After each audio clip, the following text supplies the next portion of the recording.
What went right for the Minnesota Wild? What went wrong for the New Jersey Devils? Plus, where does each team go after the Wild's 5-2 win over New Jersey? We find out that and more today on Locked on Wild.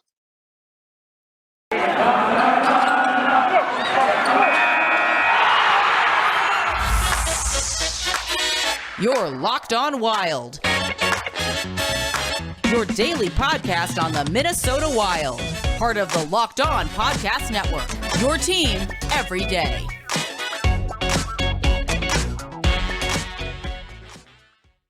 Welcome to a special crossover edition of Locked on Wild and Locked on Devils, part of the Locked On Podcast Network, your team every day. Thank you for making both Locked on Wild and Locked on Devils your first listen every day. And just as a reminder, both shows are free and available wherever you listen to podcasts. On today's episode of Locked on Wild and Locked on Devils, we recap the Wild's 5-2 win over the New Jersey Devils at XL Energy Center. We talk about some of the good, some of the bad, and where both teams go from here.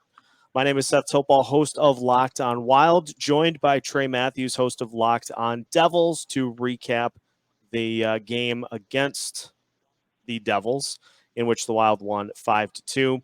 Trey, as we said when we were getting this thing fired up, obviously this is going to be a lot more fun for me than it is for you, but glad to have you on. Despite the loss, how are things going? Despite the New Jersey Devils just disappointing me once again, from my personal life standpoint, going pretty well. So, if you've been following me on my personal Twitter page or my show's page, you know that I've been doing a lot of great things in the hockey world lately. So on a personal standpoint, things are going well. From a Devils standpoint, it's sort of like a roller coaster. Ever see that Simpsons episode where Homer's like in a roller coaster, and then he goes up, and then just plunges because the roller coaster isn't finished? That's how I feel about the Devils. Yeah, and it was, this Wild team is on a bit of a roll here with 5 wins in a row, and they've taken care of business at home throughout pretty much the entire season. I'll talk more about that here in a little bit, but to start, why don't we just go to kind of what went wrong for the Devils here tonight? What were some of the things that you noticed that led to the Devils not being able to stick in this one, with the exception of getting it to 3-2? Other than that, it seemed like the Wild really had control of things here tonight. Yeah, so the Wild, absolutely, you're 100%. The Wild had full control of this game. Now the Devils did threat in period number 2, like you said, but it just seemed like in periods 1 and periods 3, they just had no effort. And the thing is, I kind of had some hope for them going into period number 3. They were down 4-2. But, we've had a history of coming back. I'm just like, okay, look, if we could tie this game, even if we lose it in OT, even if we lose it in a shootout, we still get a point out of it, I'll be happy. Because last time we played you guys, we went into a shootout, still got the point. But overall, for the Devils, it was just like very poor puck control, poor rebound control. And, when I'm looking at the replay, the first goal of the game from Kaprizov, he just beat Ryan Graves. I don't know what happened there. I love Ryan Graves. I love what he brings to the team. I call him the silent but deadly ninja because what you see on the stat sheet doesn't really speak much as to what he's able to do on the ice. I'm not sure if you knew this or not. A couple of years ago, Ryan Graves actually led the league in plus minus and defensive shares. Seriously, you can look that up. But so that's why I call him the silent but deadly ninja, because not a lot of people talk about him. But giving up that first goal of the game, I was just like, what happened right there? You just got flat out beat by a youngster. You should be asserting yourself against Kaprizov. No disrespect, obviously. He was in the running for the Calder Memorial Trophy just last season. I think he finished, second? First. Oh, right. Nedeljkovic finished second. Sorry. That's Nedeljkovic right. Finished second. Kaprizov won it. You're absolutely right. My fault. But, just looking at that first goal of the game, I was just like, okay, it's going to be one of those games for the New Jersey Devils. And then when I'm looking at the second goal of the game, I'm just like, okay, so it was just bad by the Devils and bad by Mackenzie Blackwood, because they turned the puck over very poor puck control, like I said, and then Mackenzie Blackwood just makes a god awful like save opportunity. I don't know what he was trying to do, and once again, it was like it was Ryan Graves, because Ryan Graves is trying to handle the puck and they just swipe it right past him. And like I said, just seeing it from Mackenzie Blackwood, I was just like, what was that? What you were completely exposed. What were you trying to do? Like they completely fooled him. So after period number one, I was just like, oh boy, this is going to be a long game. But the bright spot for the Devils was that Ryan Graves was able to redeem himself in the second period, because he did score a goal, and Dougie Hamilton helped him out with the assist. And that's how you redeem yourself. That's how you have a short memory. I was like, okay, we're down 3-1, but still, just seeing Ryan Graves come back and make that effort, I was just like, okay, maybe we can start something. And then Tomas Tatar was able to get a beauty of a goal. And fun fact, Tatar has 4 goals in his last 6 games. That's the top 6 kind of guy that I want on my team. Because I said before the season, Tomas Tatar is a top 6 player. He got off to a slow start, but he's starting to pick it up a little bit. He's starting to be that goal getter that I know he could get. But after that, just didn't go our way, especially in the power play. We have one of the worst power plays in the entire NHL. I can't remember the last time we got a power play goal, Seth. Like, I really can't. Like, if I recall correctly, I think one of my colleagues from the Hockey Writers, or former colleague from the Hockey Writers, I should say, I think he tweeted out saying, like, we are like what, 4.4% in our last few power plays. Like, it's awful. It's terrible. And that's not a winning recipe. Our penalty kill is not bad, but our power play is just god awful. Yeah, it's frustrating, I'm sure, because, the Wild had a stretch like that earlier in the season. And I can definitely commiserate on the power play not being successful, because I don't even remember the last time the Wild had a power play goal. I feel like it's been at least a month. So, it's one of those things. Power play obviously comes and goes. The big one to just keep consistent is the penalty kill. And, as you pointed to, there are some positives to take from tonight, despite the frustrating 5-2 loss for the Devils. Tell you what, let's pause. We'll come back and we'll take a look at some of the things that went right for the Wild. Then we will take a look at where both teams go from here to finish off today's crossover edition of Locked On Wild and Locked On Devils after this. You listen to podcasts for the power of knowledge. You switch to Boost Mobile for the power of saving money. Because with Boost, you get the power of a free 5G phone so you can listen to all the latest episodes. The power of 3 unlimited data lines for $30 a month per line so your family can harness all that brain power too. And the power of one of America's largest 5G networks so you can do it all at the speed of 5G. With all that money you'll save and all that knowledge you'll gain, just how powerful will you become? Switch to Boost Mobile and find out. Get a free Samsung Galaxy A32 5G when you switch to one of America's largest 5G networks. More power to save, Boost Mobile. Free phone limited to new customers and 1 per line. Additional restrictions apply.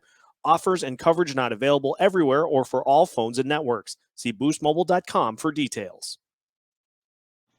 Continuing today's episode of Locked On Wild and Locked On Devils. Again, thank you for making both Locked On Wild and Locked On Devils your first listen every day. Breaking down the Wild's 5-2 win over New Jersey to improve to 16-6-1. We talked about some of the things that went wrong for the Devils in segment 1. So we'll move to what went right for the Wilds here tonight. Trey, But I'm sorry, I didn't mean to interrupt you. But before you actually talk about what went right for the Wild, I just pulled it up. At one point, I don't know if this is updated or not, the Devils' power play is 4 for its last 45. That's 8.8%. Wow. Yeah, I just confirmed it. Just got the official word from Alex Chavancy of the Hockey Writers. Yikes! That's not particularly good. So you got to hope that it'll even out at some point. But boy, oh boy.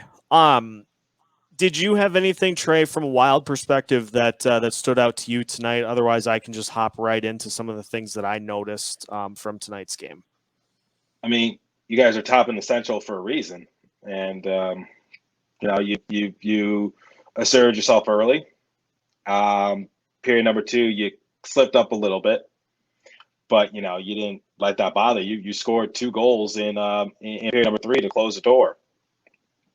So I literally said it when I was breaking down the pregame. When was the last time we played? Just like a week or 2 ago. So Yep. very recently, I said we cannot beat the Wild by trying to outshoot them. That's a recipe for disaster. We have to try to contain them. Like, we got to contain them to at least 1 or 2 goals, and that didn't work. They gave up 2 goals in period number 1. You cannot be. See, the thing about the Devils is that their luck can run out. We've had some instances where we've gotten lucky where we became the comeback hits, but against a team like the Wild, your luck can kind of run out a little bit, just because if you let them go up early, they're not going to make many mistakes. No, and we saw the welcome back of Mats Zuccarello, who is Kirill Kaprizov's best friend in this team, essentially. And that line, the Kaprizov, Hartman, and Zuccarello line, I had the stats here that they were able to put up here in tonight's game. They ended up with 3 goals combined, had 4 assists, had 16 shots on goal, and were a plus 12 on the ice while they were out there combined. And we've seen a lot of line juggling here in Minnesota. Minor tweaks, subtle tweaks to lines 2 and 3 in particular. But when Kirill Kaprizov and his line mates are going like this, I'm just going to go out and say that it is incredibly difficult to beat. And, Kaprizov had a slow start, at least scoring-wise, to this season, but he has really started to pick it up as well. And this was, I think, one of the first games or one of the few games that we've seen of him just taking over and taking the game into his own, and was able to do that a ton last year, which is why he was able to have such an outstanding rookie season. And the Wild have been waiting for this, and now that we've seen it, he's stacked a couple of really good games together in a row. Looks as though Kaprizov is starting to kind of get himself righted to go on a nice little run here, which I am fully for. If it lasts for a week, 2 weeks, let's bring the Kaprizov reign here. It's also funny that Dmitry Kulikov scored in this game because he played with the Devils last year. You want to know how many goals he scored for the Devils? Take a wild guess. I'm going to guess it's somewhere around 1. 0. So yeah, I mean that just adds an extra layer of salt to the wound. But I mean, Hartman and Kaprizov, like you said, they came in and did their things. Pitlick was also able to get a goal in period number 1. So, the Wild, you guys just did your thing, and like I said, you're top in the Central for a reason.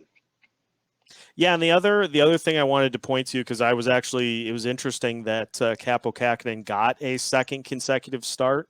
Thought that, they would go back to Talbot with the huge game against the Maple Leafs coming up on Saturday. But Kaapo, he played well against Arizona. He played well against the Devils in this game. Did give up a couple of goals, but the Wild have also been looking to try to get the goaltending going too. And it seems like at least they're getting some encouraging signs put together that those guys may be at least trending back towards where they were last year, which you look at a team, you got to have at least some good goaltending, and the Wild's was okay the first 18 or so games of the season, and now it seems like it's really starting to rebound into form, which is also a plus here from the last few games. And I thought Mackenzie Blackwood played well in the first matchup between these two teams to be able to get that one into a shootout. It just seemed like the Wild kind of just flooded him with shots here in this one tonight and made things difficult. Yeah, defense wasn't the best for the Devils, and also it's just like the Nico Hischier line. It's not working. It needs to be scrapped. BetOnline.ag has you covered all winter long with more props, odds, and lines than ever before as football season continues the march to the playoffs. BetOnline.ag remains your number one spot for all the sports action this season. So head over to their new updated desktop or mobile website to sign up today and receive your 50% welcome bonus on your first deposit. Make sure to use the promo code LOCKEDON to receive that welcome bonus. From basketball, football, NHL, boxing, and UFC, right to your favorite Vegas casino games. Don't wait to take advantage of all the amazing offers available for the 2021 season. BetOnline.ag is the fastest and easiest way to bet on all of your favorite sports. BetOnline.ag, where the game starts. Built Bar gives you that extra fuel you need to bust down the mall doors and battle all the holiday shoppers. Or if you're just standing in endless shopping lines, Built Bar can give you that extra something to keep you going. So throw it in your jacket or purse. You never know when you're going to need it. There are so many flavors, you're going to have a hard time picking your favorite. Will you have raspberry or mint brownie, cherry or double chocolate, cookies and cream, or peanut butter? Plus, if you're friends with Santa, you can ask him to throw a few Built Bars in those stockings. With so many flavors, they'd make anyone's Christmas morning a happy one. And if you're looking for a warm treat, here's a holiday tip. Dip your Built Bar into a piping hot cup of cocoa. Let it melt and give your beverage a little bit of that Built Bar flavor. Plus, you'll have a nice melty Built Bar to go with it. Be sure to have a couple napkins, though, to clean up any potential mess. And some of those marshmallow treats that you like around the holidays go great with Built Bar Puffs. They're light, fluffy, and marshmallowy through and through with different flavors all covered in chocolate. They taste so good, you won't believe they're packed with protein. So head to Built.com, use the promo code LOCKED15, and you'll get 15% off of your order. Again, use the promo code LOCKED15 for 15% off at Built.com. I'm a little behind I'm going to be completely honest, I'm a little behind in my episodes because of what's been going on the last couple of days. So I'm going to try to catch you up because I do have some catching up to do. So we recently signed Jack Hughes to an 8-year, $64 million extension. So that's good. My question is, why the hell are we putting him at wing? Like, he should be playing center. I don't know why Lindy Ruff is putting him at a wing position, because I was literally teasing about this as a potential episode before Jack Hughes returned and before we signed him to his multi-year extension, was that who was going to play like third center or the starting center role or on the second line, because of the nature, like, because we got Nico Hischier, we got Dawson Mercer, we got Jack Hughes. Jack Hughes, arguably our best player.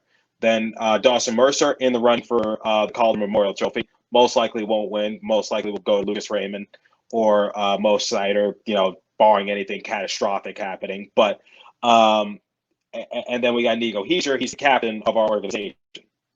So obviously you don't really want to put your captain into the bottom six. That's not really a good look. If you know what I mean, you can, but like I said, not really a good look. But but the Nico Hischier line, it's not working. It's not working. Putting Jack Hughes at winger, not working. The defense today, not exactly the best. Like I said, what mostly just frustrates me is the power play, because Bryce Salvador said it best. There's just no confidence out there. They look like a deer in headlights, and sometimes I forget they have the man-up advantage. Sometimes they just look like a deer in headlights, or they look like me on the day of a math exam, completely blank and just complete not knowing what I'm doing, just kind of thing. And there's just no confidence. I told you the stats, at one point, because I don't know if it's been updated or not, but according to Alex Chavanti of the Hockey Writers, 4 for 45 in our last power play opportunities, 8.8%. Those are crucial. Like, you can seriously change the game if you get a power play goal. Like I said, I don't know when the last time the Devils got a power play goal is, and it sucks. It really does. and we just look so awful. And I don't know. I don't think Lindy Ruff is on the hot seat personally, but I think his staff is. That's my opinion, though. Yeah, and the Wilder team as well with the power play. I feel like, and at least this is from the Wild perspective, the Wild suffer from the quality over quantity issue on power plays quite a lot. I mean, it seems like when the power play is not doing its best, that the team they're just passing it around the zone, and you go through a 2-minute power play and you've maybe taken one shot or two shots. So I don't know if it's that same issue for the Devils, if it's just trying to do too much as opposed to just peppering the net with shots. But those type of numbers, it points to needing to make some sort of a massive change to try to get that power play ignited, because you can't have that go through even a part of a season and not have success. Any level of success would be better than that run currently that the Devils are on. I mean, look, I'm not concerned, but I'm starting to worry a little bit because it's gotten to that point. Like, the Wild are a good team. Got to give credit when credit is due. So, did I expect us to win this game? Not really. Would I have been satisfied if we got a point out of it, like take it to an OT or maybe another shootout? Yeah, I'd be satisfied with that. But I think these next two games is really going to show us who we are as a team, because looking at that game against the Sharks, because this is the second time that we've lost 5-2. So we lost 5-2 to you guys tonight, and then we lost 5-2 in our last matchup against the Sharks. But I said that Sharks game, the Sharks were just playing excellent defense. The Devils had their shot on goal opportunities, and they had a lot of great chances that they created for themselves. Unfortunately, the Sharks just play better defense, and you got to tip your cap and give credit when credit is due, in my personal opinion. So even though the score doesn't reflect it, I think the Devils, didn't play as bad as it may look on paper. And it was just a little disappointing because we beat the Flyers. Guess the score. We beat the Flyers. Just guess the score. Take a wild guess. 4-2. 5-2. Close. Yeah, you were close. We beat we lost to the Predators 4-2. So I'll give you half a point. But yeah, so because we put up a good outing against the Flyers, and then the highly anticipated return of Jack Hughes against the Sharks, and him signing his multi-year extension. Obviously, good day, bad day kind of thing like that. And then we play you guys. So I wasn't really expecting us to really, have a legitimate chance of beating you. But I think these next two games for the Devils, against the Jets and against the Senators, and then we got to play the Flyers once again, it's going to be a true test to see who they are as a team. Because if I recall correctly, the Jets in the same division as you aren't really doing too well.